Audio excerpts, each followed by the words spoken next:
Timnas Indonesia akan menghadapi gelaran Piala AFF 2022 dengan sejumlah perubahan.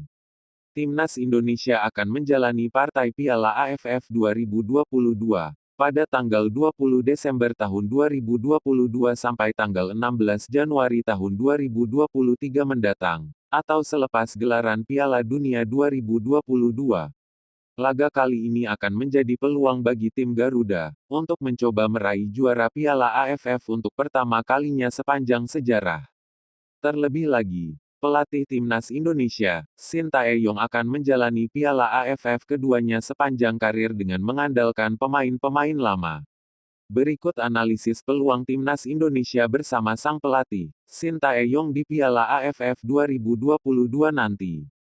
Timnas Indonesia akan menurunkan materi pemain yang familiar, dan merupakan anggota tim di Piala AFF 2020 lalu. Seperti diketahui, Timnas Indonesia sudah mendaftarkan 65 pemain ke AFF yang akan dimainkan oleh pelatih, Sintayong. Dari materi pemain yang ada, Timnas Indonesia diprediksi akan menurunkan Sandy Walsh dan Jordi Amat yang menjadi pemain naturalisasi baru. Selain itu, Timnas Indonesia akan menurunkan beberapa pemain muda, seperti Marcelino Ferdinand dan Muhammad Ferrari. Tentu saja, materi pemain ini akan disertai dengan beberapa bintang-bintang Timnas Indonesia yang bermain di luar negeri. Beberapa pemain yang dipastikan akan masuk dalam skuad arahan pelatih Sintayong adalah Egy Maulana Fikri, Witan Sulaiman, dan Sadil Ramdhani yang kerap kali jadi andalan. Jangan lupakan juga Asnawi Mangkualam Bahar dan Pratama Arhan, yang menjadi andalah pada gelaran Piala AFF 2020 lalu. Namun, dalam Piala AFF kali ini Timnas Indonesia harus rela tanpa diperkuat pemain belakang mereka, Elkan Bagot. Meskipun Coach Sintayong telah datang langsung ke Inggris, untuk meminta izin kepada klub Elkan Bagot, Gillingham FC, nampaknya pihak klub Elkan Bagot keberatan untuk melepasnya ke Timnas. Hal itu karena Piala AFF tidak masuk agenda FIFA, sehingga pihak klub tak diharuskan melepas pemainnya untuk membela timnas. Mereka hanya mau melepas Elkan Bagot apabila timnas Indonesia lolos ke semifinal. Itu artinya Elkan akan bisa membela timnas Indonesia pada laga semifinal dan final Piala AFF.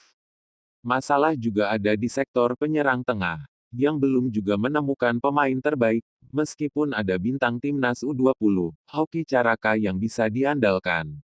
Meskipun demikian, dengan tambahan pemain-pemain baru, Indonesia jelas akan jadi ancaman berat bagi lawan, meskipun materi pemainnya sudah banyak dikenal. Dengan materi pemain ini, Timnas Indonesia diprediksi bisa saja unggul dari kompetitor di Piala AFF 2022 nanti.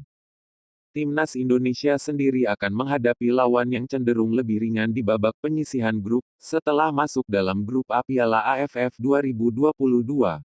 Timnas Indonesia akan berada satu grup dengan Thailand, Filipina, Kamboja, dan Brunei Darussalam, yang sebenarnya cenderung lebih ringan. Hanya Thailand dan Filipina yang kemungkinan akan jadi lawan berat bagi Indonesia, dan pasukan arahan Sintayong harus berhati-hati. Apalagi, Thailand kerap kali menjadi lawan yang menjadi batu sandungan bagi timnas Indonesia, sehingga Sintayong harus meramu strategi dengan baik. Timnas Indonesia sendiri akan memainkan laga di Stadion Patriot Candrabaga, Bekasi. Pada grup B Piala AFF 2022, Vietnam dan Malaysia diprediksi akan masuk semifinal, mengingat kedua tim ini cukup kuat di dataran Asia Tenggara. Namun, jangan lupakan pula Singapura, yang pada gelaran Piala AFF 2020 lalu menjadi kontestan mengejutkan di semifinal. Jika timnas Indonesia bisa lolos dengan mudah dengan status juara grup, tentu saja timnas Indonesia bisa menghadapi tim peringkat kedua grup B, seperti Malaysia atau Singapura. Hal ini terjadi lantaran posisi juara grup kemungkinan akan jadi milik Vietnam, yang juga akan diunggulkan meraih trofi Piala AFF 2022. Dengan tambahan pemain baru, seperti Sandy Walsh dan Jordi Amat, pertahanan timnas Indonesia akan cukup kuat, sehingga bisa bersaing dengan jagoan Asia Tenggara lainnya. Mantan pemain timnas Indonesia, Budi Sudarsono berharap pada Piala AFF 2022, Timnas Indonesia dapat keluar sebagai jawara. Kita berharap, dulu tidak pernah juara, mudah-mudahan adanya naturalisasi bisa juara, kata Budi Sudarsono. Kayaknya waktunya menjadi juara, mudah-mudahan saja, sambung Budi. Kita doakan juara, karena sudah lama sekali kita menunggu, tutup pria berusia 43 tahun itu.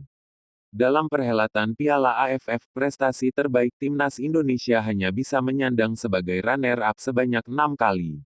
Semoga di tahun ini Timnas Indonesia bisa pecah telur, dan juara AFF untuk pertama kalinya. I know gold is not enough.